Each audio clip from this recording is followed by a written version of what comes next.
ভালো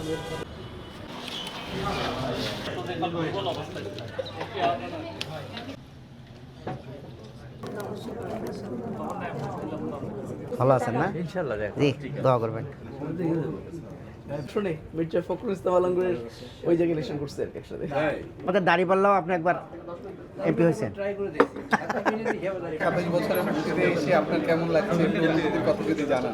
বাংলাদেশ জামাত ইসলামীর পক্ষ থেকে আমরা এসেছি। আমি জামাত ইসলামীর পক্ষ থেকে এটুকু জানাই যে আজকে পহেলা নববর্ষ, আজকে একটা আনন্দঘন দিন, আবার ২১শে টেলিভিশনের ২৭তম বর্ষপূর্তি।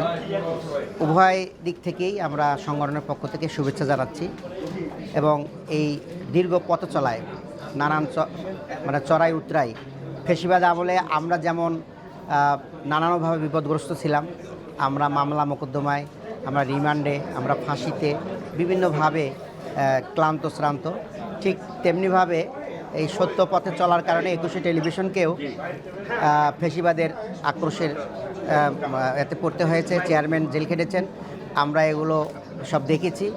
সত্যের পক্ষে অবিচল সংগ্রাম করে যাচ্ছে, আমরা তাদের শুভকামনা করছি।